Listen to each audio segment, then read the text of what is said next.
हम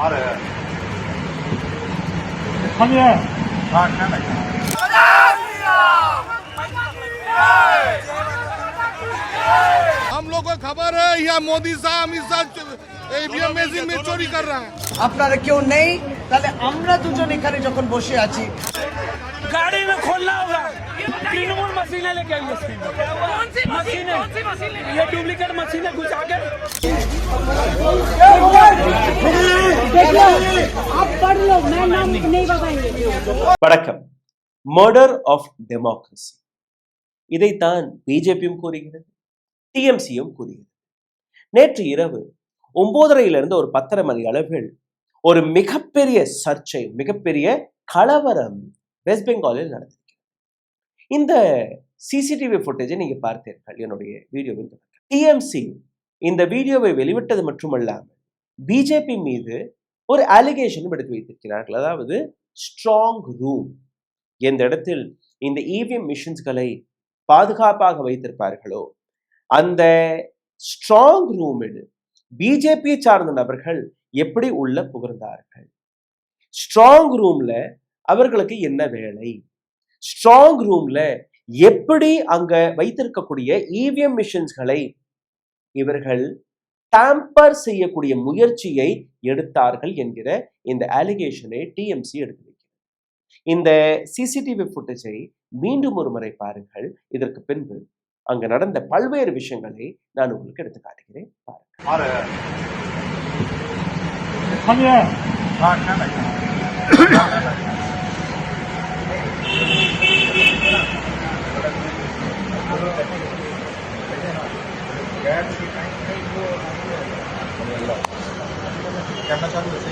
இந்த வீடியோவில் உங்களை இன்னும் ஆழமாக சொல்லும் முன்பு ஒரு சிறிய கோரிக்கை. எங்களுடைய சேனலை தொடர்ந்து முடக்கக்கூடிய வேலையை பார்த்து வருகிறார்கள். காரணம், நாங்கள் காட்டக்கூடிய இது போன்ற கேள்விகள், உண்மைகள் உங்களிடம் வந்து சேரக்கூடாது.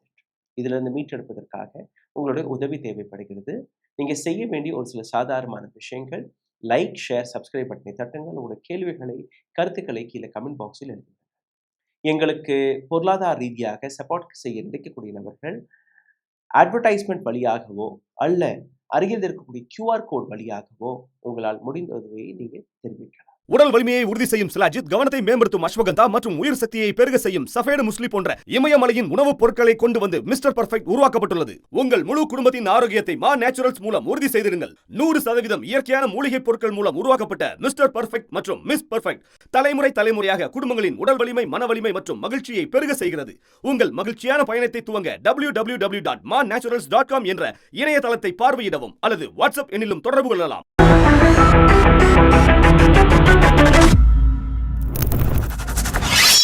த நியூஸ் பெஞ்ச் என்னுடைய நண்பர் நடத்தக்கூடிய இந்த ஊடகம், இவர்கள் களத்தில் வெஸ்ட் பெங்காலில் களத்தில் இறங்கி பல்வேறு ரிப்போர்ட்ஸ்களை செய்திருக்கிறார்கள். நேற்று இரவு என்ன நடந்தது அதற்கான ஒரு தொகுப்பையும் நீங்க பாருங்க.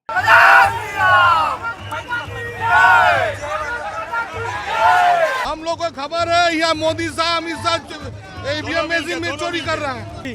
वो मशीन सील हो गई, सील होके यहाँ रखा गई, रखाने के बाद गेट भी सील हो गया। पूरा कैमरा में सब हम लोग देख रहे हैं। फोर्स ने, महिला पुलिस ने एक घेरा बना लिया है बैरिकेड के आगे। Democracy will prevail. लिंक पर तो बता रहे हैं कि हम इतना बताएंगे, इतना चोरी करके जीतेंगे, लेकिन ऐसा होने वाला नहीं है। हम लोग टीएमसी कर्मी है।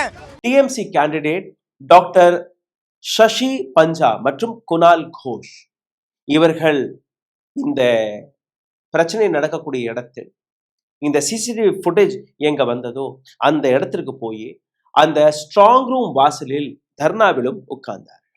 அவர்கள் என்ன பேசினார்கள் நீங்களே கேட்டு। আপনারা কেউ নেই তাহলে আমরা দুজন এখানে যখন বসে আছি আমাদের এই যুক্তিটা কেন দেয়া হচ্ছে যে অন্যরা আসুক তখন আমরা সবাইকে নিয়ে যাব? কেন তাহলে যুক্তিটা খেললো না? আমাদের ঢুকতে দিচ্ছে না, এখন নেমন্তন্ন করে পাঠাচ্ছে বিজেপি ক্যান্ডিডেট। இது ஒரு பக்கம். இன்னொரு பக்கம் இப்ப பிஜேபியும் இதே போன்ற அலிகேஷன்ஸ்களை எடுத்து வைக்க தொடங்கிவிட்டது. சுவேந்து அதிகாரி மற்றும் அவருடைய லாயர் சூரிய நீல், இந்த 2 நபர்களுமே மம்தா பானர்ஜி ஸ்ட்ராங் ரூமில் இருக்கிறார். Why a candidate is present inside the DCRC office for so long? Mamta Banerjee's presence there is unconstitutional. எது சுவேந்து அதிகாரியுடைய ஒரு ஸ்டேட்மெண்ட். எதற்காக மம்தா பானர்ஜி ஒரு கேண்டிடேட் டிசிஆர்சி ஆபீஸில் இவ்வளவு நேரம் அங்கே இருக்கிறார்? என்ன நடக்கிறது? இது அன்கான்ஸ்டிடியூஷனல் என்கிற அந்த விஷயம். அடுத்தடுத்து நீங்க பல்வேறு வீடியோக்களை பார்க்க போறீர்கள். இந்த வீடியோவை பாருங்கள். இந்த வீடியோ டிஎம்சி உடைய வாகனம் பிடிஐல இந்த செய்தி பதிவானது. பிஜேபியை சார்ந்த கேடர்ஸ்கள் டிஎம்சியுடைய இந்த வாகனத்தை மறித்து இந்த வாகனத்திற்குள்ள இவிஎம் மிஷின்ஸ்கள் இருக்கு, இந்த வாகனத்தை துரத்து காட்டுங்கள், இவிஎம் மிஷின் மாற்றப்படுகிறது என்கிற ஒரு அலிகேஷனை அவர்கள் எடுத்து வைக்கிறார்கள். உள்ள என்ன இருந்தது, எதற்காக இந்த மறியல் போராட்டங்கள் நடந்தது என்கிற அந்த விளக்கம் இதுவரை வரவில்லை. ஆனால் there is one incident which happened and BJP alleged TMC for vote chori. गाड़ी में खोलना होगा, तृणमूल मशीनें लेके आई है। कौन सी मशीनें? ये डुप्लीकेट मशीनें घुसा के टेम्परिंग करेंगे। ये कौन सी जगह? एक जगह शेखावत स्कूल, ये काउंटिंग एजेंट है, काउंटिंग सेंटर के बाद टीएमसी का गाड़ी क्या कर रहा है? இந்த இடத்திற்கு மம்தா பானர்ஜியும் வந்திருக்கிறார். மம்தா பானர்ஜி தன்னுடைய மொபைல் போனில் காட்டிய அந்த வீடியோ இதோ பாருங்கள். இது பிஜேபியுடைய கேடர்ஸ் ஸ்ட்ராங் ரூமிற்குள் எப்படி போனார்கள், அதற்கான விளக்கத்தை யார் கொடுக்க போறார், எப்படி பாரதிய ஜனதா பார்ட்டி தேர்தல் ஆணையத்துடன் கைகோர்த்து வெஸ்ட் பெங்கால்ல நடக்கக்கூடிய தேர்தலுக்கான ஒரு மிகப்பெரிய திருட்டு வேலையை பார்த்து வருகிறார்கள் என்கிற இந்த விஷயத்தை மம்தா பானர்ஜி அங்க நின்று கொண்டிருந்த செய்தியாளர்களிடம் பேசிய அந்த காட்சியை நீங்களே பாருங்கள். நியூஸ் 24 இந்த வீடியோவை வெளியிட்டிருக்கிறார். देखो आप पढ़ लो, मैं नाम नहीं बताएंगे।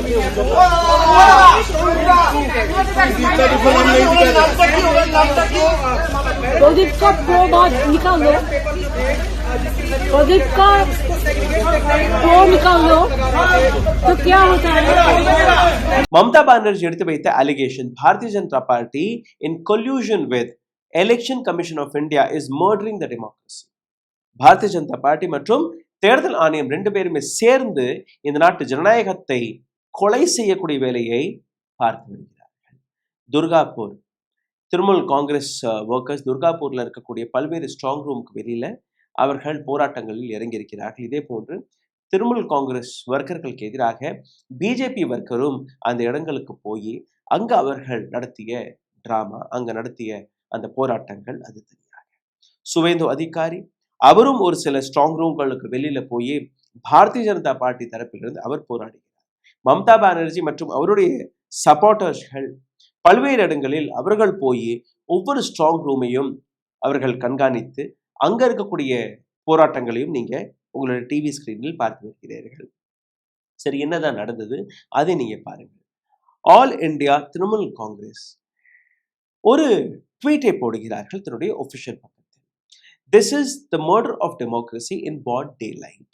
CCTV has exposed how BJP, in active collusion with ECI, is opening ballot boxes without the presence of any relevant party stakeholders.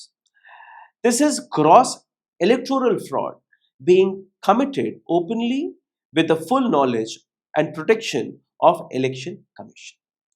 இந்த போஸ்டுக்கு பின்புதான் இந்த ஒட்டுமொத்த பிரச்சனையை வெடிக்கிறது. அதாவது எந்த மற்ற அரசியல் கட்சி தலைவர்கள் இல்லாமல் வெறும் பிஜேபி சார்ந்த நபர்களை மட்டுமே வைத்து தேர்தல் ஆணையம் பேலட் பாக்ஸஸ்களை துறக்கக்கூடிய வேலையை பார்க்கிறது. இது எந்த விதத்தில் நியாயம்? எலெக்ஷன் கமிஷன் ஆஃப் இந்தியாவுடைய ப்ரொடெக்ஷன் பிஜேபியினர்களுக்கு கிடைக்கிறது என்கிற இந்த அலிகேஷன் எடுத்து வைக்கிறார்கள். They have tried every dirty trick. Name deletion, voter intimidation, central force terror, cash flooding, failed miserably. அவர்கள் அனைத்து ஷாம் தாம் தண்ட் பேத் எல்லாத்தையுமே கைப்பற்றினார்கள். அதாவது ஓட்டர்ஸ்களுடைய பெயரை நீக்குவது, ஓட்டர்ஸ்களை மிரட்டுவது, சிஆர்பிஎஃப் சென்ட்ரல் போர்சஸ்களை அங்க டெப்யூட் செய்து மக்களை ஓட்டு போடாமல் தடுத்து நிறுத்தியது, இது எல்லாமே ஃபெயில் ஆகிவிட்டது. ஏன்னா மம்தா பானர்ஜி தரப்பில் தான் மக்கள் இருக்கிறார்கள் என்கிற விஷயம். பீகார்ல என்ன நடந்ததோ, மகாராஷ்டிராவில் என்ன நடந்ததோ, டெல்லியில் என்ன நடந்ததோ, பிஜேபி எந்த அளவில் இந்த அனைத்து இடங்களையுமே தில்லுமுள்ளு செய்தார்களோ அதை நாங்க வெஸ்ட் பெங்காலில் நடக்க விட மாட்டோம். This is not Maharashtra, Delhi or Bihar, this is Bengal என்கிற அந்த விஷயத்தை அவர்கள் எடுத்து வைக்கிறார்கள். இது மட்டுமல்ல, எங்களுடைய லீடரான டாக்டர் சசி பஞ்சா மற்றும் குணால் கோஷ் ஏற்கனவே தர்ணாவில் உட்கார்ந்திருக்கிறார்கள். மம்தா பானர்ஜியும் அங்க பல்வேறு இடங்கள்ல விசிட் செய்திருக்கிறார். டெல்லி பொறுப்பெடுத்துக் கொள்வார்களா, இங்கு என்ன நடக்க போகிறது? பப்பட் எலெக்ஷன் கமிஷனை வைத்து ஒட்டுமொத்த தேர்தலுடைய மேண்டேட்டையே, மக்களுடைய மேண்டேட்டையே ஒரு நாடக கோட்டையாக நீங்க மாற்றிவிட்டீர்கள் என்கிற இந்த அலிகேஷனை அவர்கள் எடுத்து வைக்கிறார்கள். கவர்மெண்ட் காலேஜ் துர்காப்பூர், அங்க வைக்கப்பட்ட இவிஎம், இங்கிருந்து வெளிவந்த இந்த சிசிடிவி ஃபுட்டேஜை தான் நீங்க பார்த்து வருகிறீர்கள். இந்த இடத்தில் பிரச்சனை வரும். ஒட்டுமொத்த தேர்தல் ஆணையம் பெங்காலிஸ்களுக்கும் டிஎம்சிக்கும் எதிராக இருக்கிறது என்கிற ஒரு விஷயத்தை அங்கருடைய மக்கள் உணர்ந்திருக்கிறார்கள். ஆகையால் டிஎம்சி செய்த காரியம் என்ன, இந்த இடத்திலிருந்து, அதாவது எந்த இடத்தில் இவிஎம்ஸ்கள் ஸ்ட்ராங் ரூமில் வைக்கப்பட்டிருக்கிறது, இந்த இடத்திலிருந்து 200 மீட்டர் தொலைவில் அவர்கள் ஒரு டெம்பரரி கேம்பை வைத்திருக்கிறார்கள். இந்த டெம்பரரி கேம்ப்ல குறைஞ்சபட்சம் ஒரு 100க்கும் மேற்பட்ட ஒர்க்கர்ஸ், டிஎம்சி ஒர்க்கர்ஸ் அங்கே இருக்கிறார்கள். அதாவது 24/7 ஸ்ட்ராங் ரூமுக்கு வெளியில டிஎம்சி ஒர்க்கர்களுடைய அந்த டிப்யூட்மெண்ட். ஒரு செட் ஆஃப் டிஎம்சி ஒர்க்கர் வெளியில போனா அடுத்த நபர் வந்தால் மட்டும்தான் அங்கிருந்து அவர்கள் போவார்களே ஒழிய அந்த இடத்தை விட்டு அவர்கள் நகரவில்லை. அதனால் நீங்க என்ன பார்க்கிறீர்கள், எந்த விதமான தில்லுமுள்ளுக்கான அங்க வழி கிடையாது. ஏற்கனவே பல்வேறு இடங்கள்ல மம்தா பானர்ஜி, தேர்தல் ஆணையம் அல்ல பிஜேபி எடுத்து வைக்கக்கூடிய சேலஞ்சஸ்களை ஒவ்வொரு இடத்திலுமே முறிக்கக்கூடிய வேலையை பார்த்து வருகிறது. இந்த சிசிடிவி ஃபுட்டேஜை மீண்டும் ஒருவரை பாருங்கள். இந்த சிசிடிவி ஃபுட்டேஜ் வழியாக வெளிவந்த பல்வேறு அலிகேஷன், அந்த அலிகேஷன் அதற்கு மேல நீங்க பார்த்தீர்கள்னா, இது போன்ற ஸ்ட்ராங் ரூமுக்குள்ள யாருமே போகக்கூடாது, எந்த விதமான ட்ரெஸ்பாசிங்குமே நடக்கக்கூடாது என்பதுதான் தேர்தல் ஆணையம் பார்க்கக்கூடிய ஒரு விஷயம். ஆனால் தேர்தல் ஆணையத்துடைய சப்போர்ட் படியே இந்த நபர்கள் எப்படி உள்ள போனார்கள், யார் இந்த நபர்கள், எதற்காக உள்ள போனார்கள், இந்த விளக்கத்தை யார் கொடுக்கணும்? தேர்தல் ஆணையம் தான் கொடுக்கணும். ஆனால் தேர்தல் ஆணையம் என்ன செய்கிறது? அமைதியாக இருக்கிறது, வேடிக்கை பார்த்து கொண்டிருக்கிறது. சிந்தித்து பாருங்கள், வெஸ்ட் பெங்கால் தேர்தலில் இன்னும் என்னெல்லாம் பார்க்க போகிறோம். வரக்கூடிய மே 2ஆம் தேதி 22 இடங்களில் மீண்டும் ஒரு முறை அங்க தேர்தல் நடக்க போகிறது. அந்த தேர்தலில் வெளிவரக்கூடிய மற்ற விஷயங்கள் அனைத்துமே நாம் பார்க்க வேண்டும். சிந்தித்து பாருங்கள். நன்றி. ஊடகம் கார்ப்பரேட் அரசியல்வாதிகளின் கைப்பாவையாக, அடிமைகளாக இருந்தது போதும். இனி சாட்டை எடுத்து சுழற்றும் நேரம் வந்துவிட்டது. ஊடகம் பொதுமக்களாகிய உங்களுக்காக, உங்களாலேயே இயக்கப்பட வேண்டும். ஊடக சுதந்திரத்திற்காக உங்களின் பங்களிப்பை இன்றே அளித்திடுங்கள்.